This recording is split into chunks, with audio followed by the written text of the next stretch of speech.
Hello, good evening, नमस्कार। स्वागत है आपका हमारे यूट्यूब चैनल पर।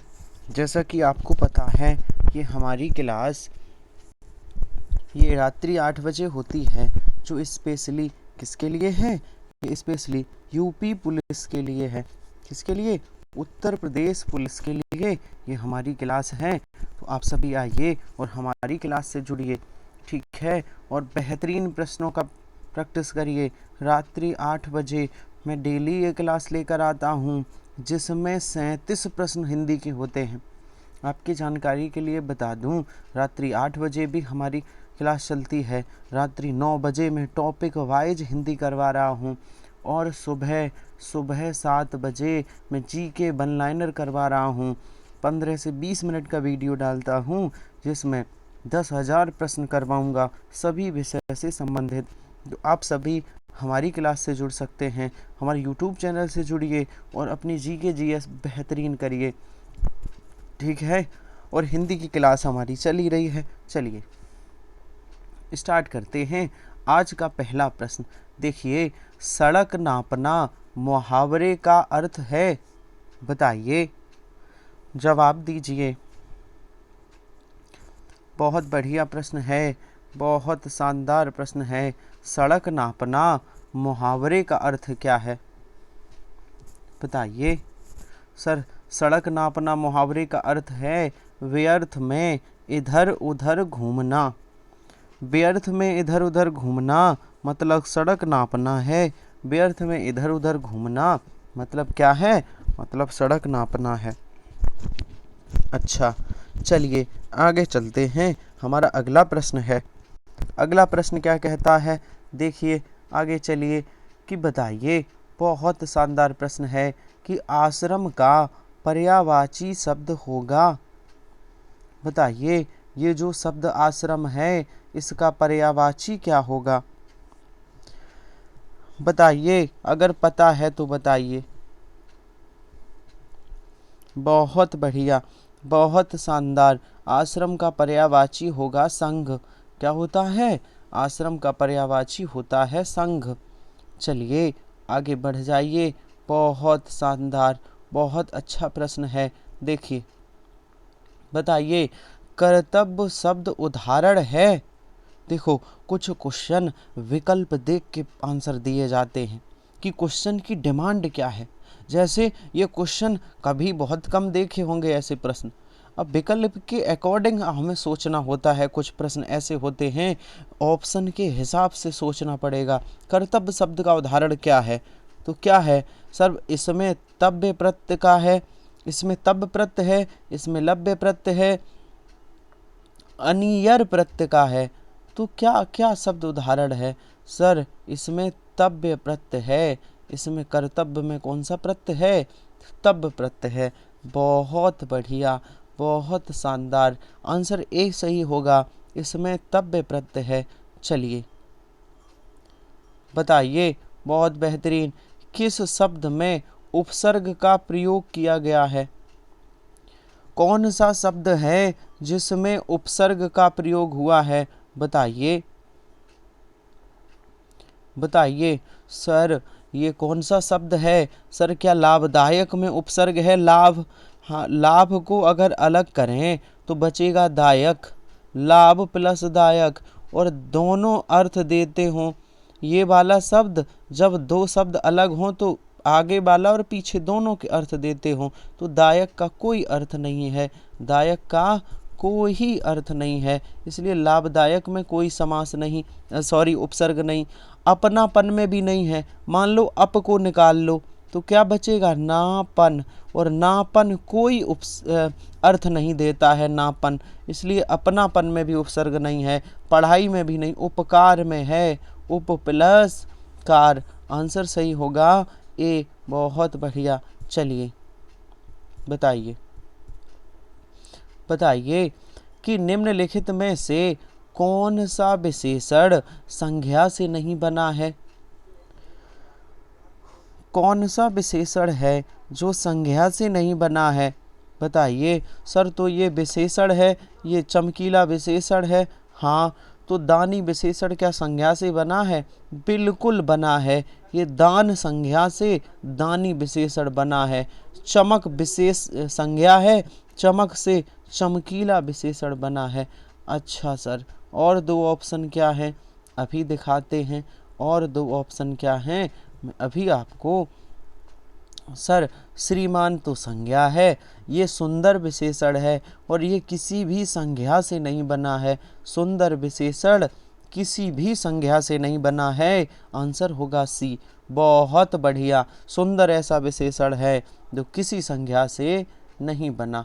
चलिए अगला प्रश्न बताइए। पता है तो बताइए। बहुत गौर से बड़े शानदार तरीके से देखिए कि जो सौर है ना, ये किस मूल शब्द का से बना विशेषण है। सौर किस मूल शब्द से बना विशेषण है। सर ये किससे बना है, जल्दी से बताइए। सौर किस मूल शब्द से बना विशेषण है। बहुत बढ़िया, ये तो सूर्य से बना विशेषण है। किससे बना है, ये तो सूर्य से बना विशेषण है। बहुत शानदार, बहुत बढ़िया। चलिए निम्न में से पुल्लिंग शब्द कौन सा है बताइए। पुल्लिंग हमने बताया था, स्त्रीलिंग और पुल्लिंग अगर पहचानना है तो उस शब्द से पहले मेरा मेरी लगाओ। तो लगाओ मेरा मेरी, अगर मेरा लग जाता है तो पुल्लिंग है और मेरी लग जाता है तो स्त्रीलिंग है। मेरी वायु, सर मेरी वायु की मेरा वायु, मेरी वायु ये स्त्रीलिंग है। मेरी दया ये भी स्त्रीलिंग है। मेरी प्रार्थना ये भी स्त्रीलिंग है। मेरा नेत्र, ये नेत्र शब्द पुल्लिंग है। कौन सा है, कौन सा है पुल्लिंग, जल्दी से जवाब दीजिए। कौन सा पुल्लिंग है। सर ये जो नेत्र शब्द है ये पुल्लिंग है। अच्छा एक मिनट, मिटा दूं मैं इसको मिटा दूं, रुक जाइए आप, अब मिटेगा, ठीक है। तो इसमें कौन सा शब्द पुल्लिंग है। सर जो नेत्र शब्द है ये पुल्लिंग है। बहुत बढ़िया। चलिए बताइए, अगर हमारी रात्रि 9 बजे वाली आपने क्लास की है, उसमें पहला टॉपिक कराया, उससे प्रश्न कराए, तो उस टॉपिक से प्रश्न है। भाषा तथा बोलियों, वहाँ से प्रश्न है। रात्रि 9 बजे वाली क्लास लीजिए। ब्रज भाषा किस अपभ्रंश से विकसित हुई है बताइए। ब्रज भाषा किस अपभ्रंश से विकसित हुई है, जल्दी से बताइए। ब्रज भाषा किस अपभ्रंश से विकसित हुई है। सर ये तो सौर सैनी अपभ्रंश से हुई है। किससे, सौर सैनी। सौर सैनी से निकली है पश्चिमी हिंदी और राजस्थानी। पश्चिमी हिंदी की 5 बोलियां हैं, उन 5 में से एक ब्रज भाषा है, इसलिए सौर सैनी से कौन निकली है, ब्रज भाषा। ठीक है, बहुत शानदार। अच्छा बताओगे, बताओ कौरवी बोली किसका उपनाम है। कौरवी किसका उपनाम है बताओ। कौरवी किसका उपनाम है। खड़ी बोली को कौरवी कहते हैं। और ढूढ़ाड़ी किसे कहते हैं, जयपुरी को ढूढ़ाड़ी कहते हैं। बांगरू किसे कहते हैं बताओ। बांगरू बोली किस बोली का उपनाम है। सर हरियाणवी, हरियाणवी को बांगरू कहते हैं। बहुत बढ़िया, बहुत शानदार। चलिए आगे आगे चलते हैं। बहुत बढ़िया, चलिए बताइए, बता दीजिए, अगर पता है तो बताइए। बहुत बढ़िया प्रश्न है कि उसने परिश्रम तो बहुत किया किंतु सफलता नहीं मिली। यह वाक्य है। मैं ये पढ़ाऊंगा टॉपिक वाइज में, सब पढ़ाऊंगा, तभी तो मैं कहता हूँ आप रात्रि 9 बजे आइए, 1-1.5 महीने वहाँ भी जुड़िए और यहाँ 8 बजे भी अभ्यास करिए। मेहनत तो कर लीजिए हमारे साथ, हिंदी में पूरे नंबर आएंगे अगर आप जुड़ के दोनों क्लास लेते हो तो उसने परिश्रम तो बहुत किया किंतु सफलता नहीं मिली। सर 2 उपवाक्य जब जुड़ते हैं, 2 उपवाक्य जहाँ पर जुड़ते हैं तो वहाँ संयुक्त वाक्य बनता है। कौन सा, संयुक्त वाक्य। हम ये वाक्य पढ़ाएंगे आपको तो सिखाएंगे उपवाक्य क्या है, कैसे उपवाक्य जुड़ते हैं, संयुक्त वाक्य क्या है, सरल वाक्य क्या है, मिश्रित वाक्य क्या है। रात्रि 9 बजे आएगा, इसका भी नंबर आएगा टॉपिक वाइज में। तो आप प्रैक्टिस यहाँ भी करिए और वहाँ भी चलिए। बहुत बढ़िया, बहुत शानदार। बताइए, पुनरक्ति शब्दों के बीच में कौन सा चिन्ह प्रयोग किया जाता है? बताइए, जो पुनरुक्ति शब्द है ना, उनके बीच में कौन सा? क्वेश्चन समझ आया?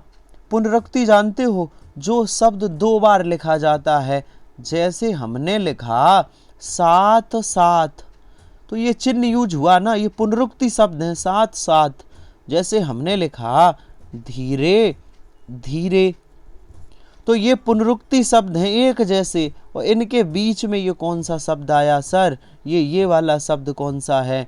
क्या आप बता पाओगे ये शब्द कौन सा आया है? साथ साथ धीरे धीरे, ये शब्द सर पुनरुक्ति के बीच ये शब्द आता है। इसका नाम होता है योजक। क्या नाम होता है? योजक नाम होता है। तो आंसर कौन सा सही होगा? सी विकल्प सही होगा। पुनरुक्ति शब्दों के बीच में कौन सा चिन्ह आता है? सी विकल्प। बहुत बढ़िया, बहुत शानदार। बताइए, विलोम एग्जाम में पूछा गया है कई बार, पता है तो बताइए। बहुत शानदार प्रश्न है। यथेष्ट शब्द का विलोम शब्द क्या होता है? बताइए, यथेष्ट का विलोम। सर यथेष्ट मीन्स होता है ज्यादा, पूर्ण, भरपूर। यथेष्ट का विलोम होगा कम, अपर्याप्त, कम।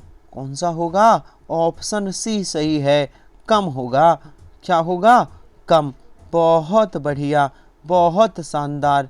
चलिए बताइए, बताइए, बहुत बढ़िया प्रश्न है। गायिका शब्द का बहुवचन बताइए। गायिका का बहुवचन क्या होगा? गायिका का बहुवचन क्या होगा? जल्दी बताइए। गायिका का बहुवचन गायिकाएं होगा। और ये वाला गायिकाएं नहीं, यहाँ पे छोटी की मात्रा होनी चाहिए। गायिकाएं, गायिका का बहुवचन क्या होगा? गायिकाएं। अच्छा बताओ, बताओ हिंदी में वचन कितने होते हैं? हिंदी में सर वचन कितने होते हैं? 2 वचन होते हैं। सर संस्कृत में कितने होते हैं? 3 वचन। अच्छा, तो हिंदी में 2 वचन कौन कौन से होता है? एक वचन और बहुवचन। संस्कृत में 3 वचन होते, एक वचन, 2 वचन और बहुवचन। ठीक है। अच्छा, आपसे पूछा जाए वचन किसे कहते हैं, क्या बता दोगे? सर वचन किसी वस्तु का एक या अनेक होने का बोध कराता है। वचन किसे कहते हैं? वचन किसी वस्तु का एक या अनेक होने का जो बोध कराए, उसे क्या कहते हैं? उसे वचन कहते हैं। बहुत बढ़िया, बहुत शानदार। चलिए आगे, आगे चलिए। तो हमारा इस फिलहाल आंसर क्या था? बी विकल्प। चलिए आगे। पता है तो बताइए। बहुत बढ़िया प्रश्न है। बताइए, शीला अपने कपड़े स्वयं धोती है, रेखांकित शब्द में सर्वनाम शब्द का उचित भेद है। रेखांकित कौन है इसमें? स्वयं। तो ये सर्वनाम का कौन सा भेद है? स्वयं कौन से भेद में आएगा? जवाब दीजिए, जल्दी से बताइए। सर स्वयं तो निजवाचक सर्वनाम है। कौन सा सर्वनाम है? स्वयं तो निजवाचक सर्वनाम है। अच्छा, सर्वनाम किसे कहते हैं? जो शब्द संज्ञा के बदले में बोले जाएं वह सर्वनाम है। सर्वनाम के कितने भेद? सर्वनाम के 6 भेद होते हैं। तो स्वयं एक निजवाचक सर्वनाम है। ठीक है, बहुत बढ़िया, बहुत बढ़िया। अच्छा, पूछा जाए पुरुषवाचक सर्वनाम कौन है? सर पुरुषवाचक 3 प्रकार का, उत्तम पुरुष, मध्यम पुरुष, अन्य पुरुष। उत्तम पुरुष में आएगा मैं और हम, मध्यम पुरुष में आएगा तुम और आप, अन्य पुरुष में आएगा वह, यह, ये और वे, वह, यह, ये और वे। निश्चयवाचक में कौन आएगा? यही आएंगे, यह, वह, ये। निश्चयवाचक का भी काम कर देते हैं। कंडीशंस अप्लाई, है ना, कंडीशन के हिसाब से यही वाले शब्द निश्चयवाचक भी बन जाते हैं। तभी तो हम कहते हैं कि बारीक से जो अंतर सीखने हैं वो रात्रि 9 बजे वाली क्लास में ही सीख पाओगे, है ना, बहुत अच्छे से थ्योरी। चलिए पता है तो बताइए। हिंदी के वे कौन से व्यंजन हैं जिनके वर्णों का उच्चारण करते समय केवल श्वास का प्रयोग किया जाता है? कौन से व्यंजन हैं बताइए? केवल श्वास। सर श्वास तो महाप्राण में भी लेते हैं, अल्पप्राण में भी। हमें ये क्वेश्चन गलत लग रहा है। सर श्वास तो महाप्राण में भी आती है ना। महाप्राण वर्ड वे होते हैं जिनको उच्चारण करने पर श्वास तेजी से खींची अथवा छोड़ी जाए। अल्पप्राण में श्वास धीरे धीरे छोड़ी अथवा खींची जाए। तो ये तो महाप्राण और अल्पप्राण दोनों होंगे। ठीक है, ये क्वेश्चन ही या तो आप गलत मान लो इसको, या फिर मानो ये दोनों सही हैं, ए और सी, क्योंकि दोनों में श्वास का यूज होता है। दोनों में श्वास का यूज होता है। चलिए ये क्वेश्चन ही एरर है। चलिए कोई बात नहीं, आगे बढ़ जाइए। निम्न में से आगत स्वर कौन सा है? बताइए, आगत स्वर कौन सा है? बताइए, बहुत बढ़िया प्रश्न है। आगत स्वर कौन सा है? सर जो विकल्प सी में लिखा है इसे आगत स्वर कहते हैं। अच्छा सर, आगत स्वर कहते हैं। हाँ तो बताओ स्वर के कितने भेद होते हैं? सर मुख्य 3, कुल 4। अच्छा, एक बात बताओ, अंग और आहा को क्या कहते हैं? सर अंग और आहा को अयोगवाह कहते हैं। अयोगवाह। अंग और आहा को एक और नाम है, इन्हें नपुंसक वर्ड भी कहते हैं। अच्छा, अंग को अलग से बुलाया जाए तो उसे अनुस्वार कहेंगे। विसर्ग को अलग बुलाया जाए तो ये अंग, आहा को अलग बुलाया जाए तो इसे विसर्ग कहेंगे। बात समझ आई? बात समझ आ गई? ठीक है, चलिए तो फिलहाल आंसर होगा सी। चलिए आगे चलते हैं। हमारा अगला प्रश्न है, निम्नलिखित में से कौन सा शब्द तद्भव है? तद्भव शब्द कौन सा है? हमने बताया था ना कि हिंदी भाषा में संस्कृत से 2 प्रकार के शब्द आए। एक शब्द सीधे सीधे चले आए, एक रूप बदलकर हिंदी में आ गए। जो शब्द सीधे आए वो तत्सम कहलाए, जो रूप बदल के आए वो तद्भव कहलाए। इतनी बात समझ आई? हाँ सर, इतना तो समझ आया। तो तद्भव कौन सा शब्द है? सर तद्भव कौन है? खेत शब्द तद्भव है। कौन सा? खेत। अच्छा, खेत तद्भव है तो इसका तत्सम क्या होगा? खेत का तत्सम होता है क्षेत्र। क्या होगा? खेत का तत्सम होगा क्षेत्र। बहुत बढ़िया। चलिए बढ़ जाइए आगे और अगला प्रश्न बताइए।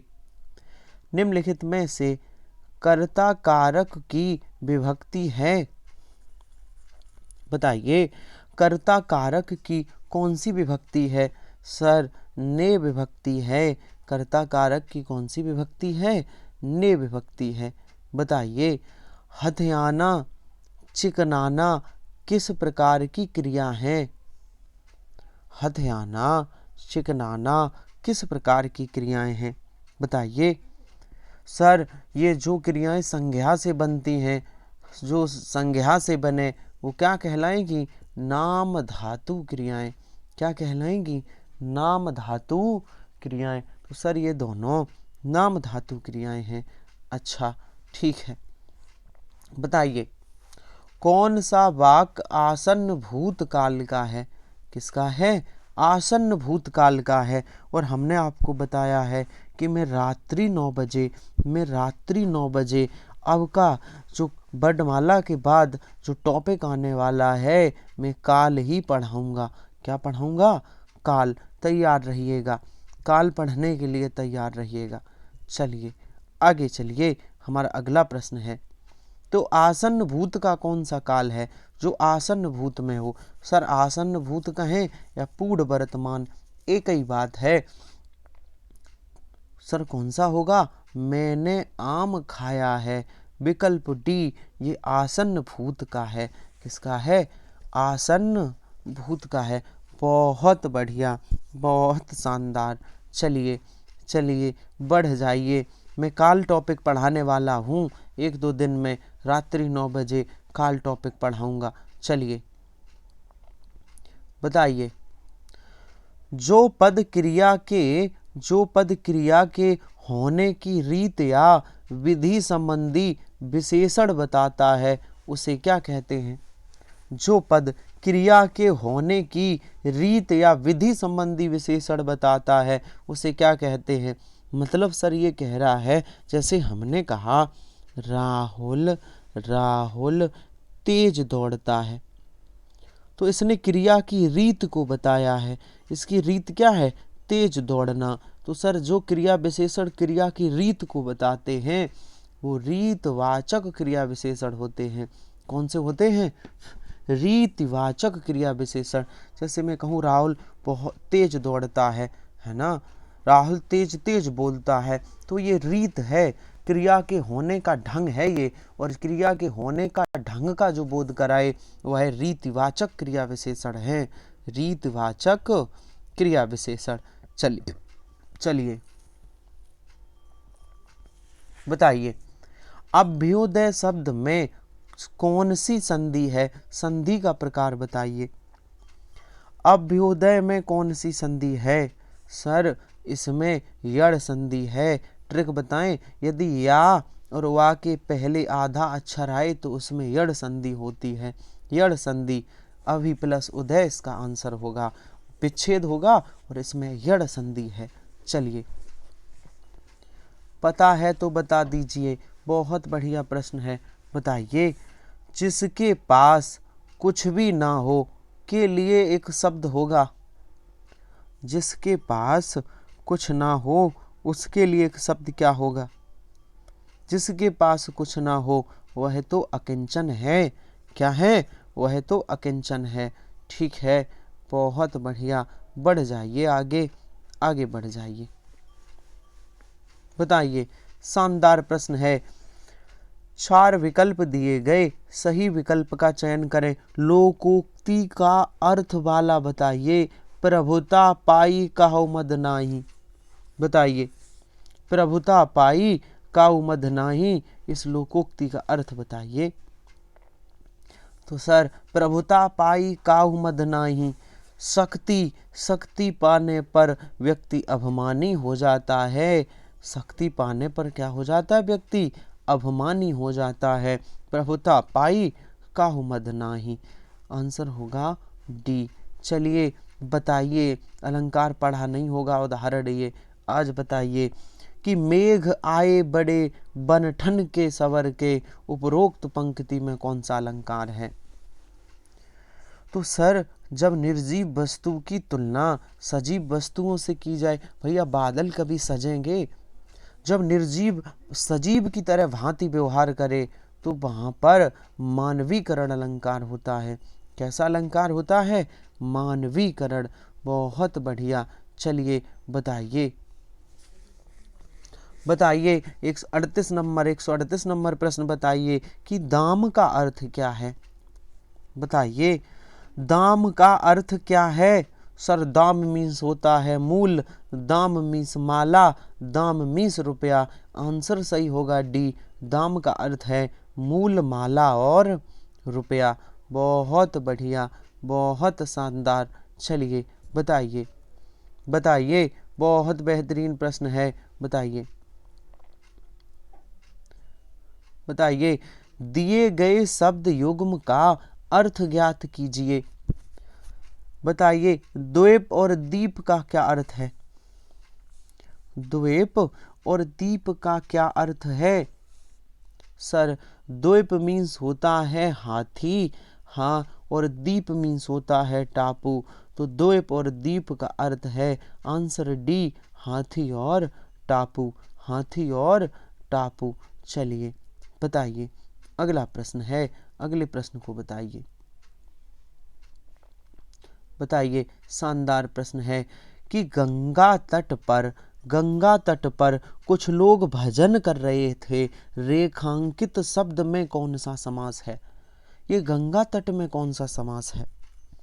तो गंगा तट का समास विग्रह करो तो गंगा का तट, और जहां पर विग्रह में विभक्तियां आ जाएं, कारक चिन्ह आ जाएं, वो कौन सा समास होता है? तत्पुरुष समास होता है। अच्छा बताओ, समास का विलोम क्या होता है? समास का विलोम होता है व्यास। ठीक है। द्वंद्व समास क्या है? जिसके दोनों पद प्रधान हो, द्वंद्व है। कर्मधारय क्या है? एक पद विशेषण दूसरा विशेष हो। अव्ययी भाव समास क्या है? एक पद अव्ययी भाव वही पद प्रधान हो, अव्ययी भाव समास है। बहुत शानदार। चलिए बताइए। 41 से 45 नीचे दिए गए गद्यांश सर 5 नंबर फ्री के हैं। गद्यांश देख लीजिए, थोड़ा ज़्यादा बड़ा नहीं है, छोटा सा गद्यांश है। मैं पढ़ रहा हूँ, आप सुनिए। प्रेम की भाषा शब्द रहित है, नेत्रों की, कपोलों की, मस्तिष्क की भाषा भी शब्द रहित है, जीवन का तत्व भी शब्द से परे है। सच्चा आचरण, प्रभावशील अचल स्थिति, संयुक्त आचरण ना तो साहित्य के लंबे व्याख्यानों से गढ़ा जा सकता है, न वेद की श्रुतियों के मीठे उपदेशों से, न अंजील से, न कुरान से, न धर्मचर्चा से, न केवल सत्संग से। जीवन के अरण्य में घुसे हुए पुरुष के हृदय पर प्रकृति और मनुष्य के जीवन के मौन व्याख्यानों के यत्न से सुनार के छोटे हथौड़े की मंद मंद चोटों की तरह आचरण का रूप प्रत्यक्ष होता है। ये गद्यांश था। चलिए, प्रेम की भाषा है। प्रेम की भाषा कैसी है? अभी अभी गद्यांश में बताया गया था। बताइए प्रेम की भाषा कैसी है? जवाब दीजिए। सर प्रेम की भाषा शब्द रहित है। कैसी है? प्रेम की भाषा शब्द रहित है। बहुत बढ़िया, तो बता दीजिए। गद्यांश से संबंधित प्रश्न है। गद्यांश में एक शब्द आया है अरण्य, तो इसका शाब्दिक अर्थ क्या है? अरण्य मीन्स क्या होता है? बताइए सर, अरण्य मीन्स क्या होता है? जल्दी जल्दी जवाब दीजिए। सर अरण्य मीन्स होता है जंगल। क्या होता है अरण्य मीन्स? सर अरण्य मीन्स होता है जंगल। बहुत बढ़िया, बहुत शानदार। चलिए, यत्न से आशय क्या है? अगला प्रश्न बताइए, यत्न का मतलब क्या है? आशय क्या है? आशय का मतलब है। यत्न का अर्थ क्या है? यत्न मीन्स क्या होता है? जल्दी से जवाब दीजिए। सर यत्न मीन्स होता है प्रयास। यत्न मीन्स क्या होता है? प्रयास होता है। बहुत शानदार। अगला प्रश्न बताइए, गद्यांश में किसकी महिमा का वर्णन है? बताइए, गद्यांश में किसकी महिमा का वर्णन है? जल्दी से जवाब दीजिए। आचरण, प्रेम, जीवन और वेद। जल्दी बताइए, गद्यांश में किसकी महिमा? क्या मैं दिखा दूं? क्या मैं दिखा दूं गद्यांश में किसकी महिमा का वर्णन है? देखिए, बताइए किसकी महिमा का वर्णन है? बताइए किसकी महिमा का वर्णन है? देखिए कहाँ लिखा है गद्यांश में? किसकी? आचरण की। किसकी? सर आचरण की महिमा, आचरण के रूप प्रत्यक्ष आचरण की बात की गई है। तो किसकी महिमा का वर्णन है? आचरण की महिमा का वर्णन है। किसका है? आचरण की महिमा का वर्णन है। बहुत बढ़िया। बताइए, गद्यांश का उपर्युक्त शीर्षक होगा। गद्यांश का उपर्युक्त शीर्षक क्या है? जल्दी बताइए। गद्यांश का उपर्युक्त शीर्षक क्या है? सर सच्चा आचरण गद्यांश का उपर्युक्त शीर्षक है। सच्चा आचरण। गद्यांश से संबंधित प्रश्न समाप्त हुए। अब 5 प्रश्न और बचे हैं। कितने? 5 प्रश्न और बचे हैं।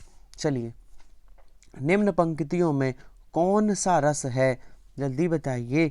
मेरो मन अनंत कहाँ सुख पावे, जैसे उड़ जहाज को पंछी पुन जहाज पे आवे। कौन सा अलंकार है? सर इसमें शांत रस है। सॉरी, रस पूछा है। कौन सा रस है? शांत रस है। शांत रस का स्थायी भाव क्या है? निर्वेद है। कौन सा है?